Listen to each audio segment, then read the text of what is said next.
Hello, my name is Mirlam, I'm Nelson. and today we'll be focusing on customs, in particular funerals. I'll be focusing on funeral customs for Muslims.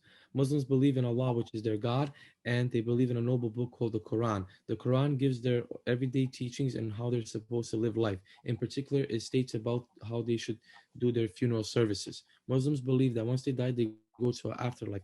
In order to go to this afterlife, they're supposed to be buried between 24 hours and 3 days. According to the website Bureau of Planning, Islamic funeral service not only to comfort the grieving, but also to pray to Allah to have mercy on the deceased. And here we can see a photo of the late king of Saudi Arabia, King Salomon's funeral going up, taking place.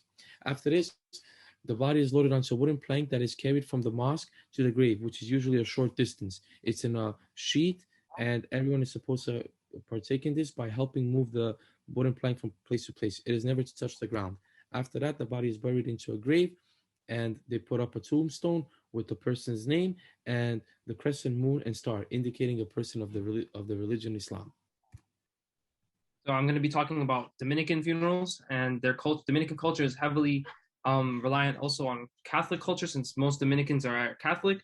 And according to the website, thecolonialzonedr.com, it speaks on Dominican funerals and how they pay respects to their lost loved ones. So as you see here, this is a home wake, which lasts for about a day. The body is displayed in the house, and people come pay their respects, and they are given coffee and food to eat. So after this, after the burial, there is something called la vela, as seen here. La vela is 9 days basically of prayer that usually consists of 3 days of grieving, which is where people cry and reminisce. 3 days of silence, where people think and about the deceased, and the last 2 days are the release, which is where people accept and separate. Once this is done, it is called to complete, and then they move on to, most families do something called guardar luto, which is seen here.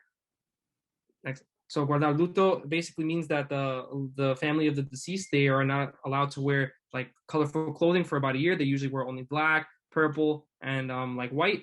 So while they do this, they also have a prayer every month for the deceased, and they bring flowers to the cemetery, stuff like that. And then after the year is up, they usually do one last big prayer, and they go visit the cemetery, and that is about it. They're done. And that is Dominican funerals. And thank you guys for watching.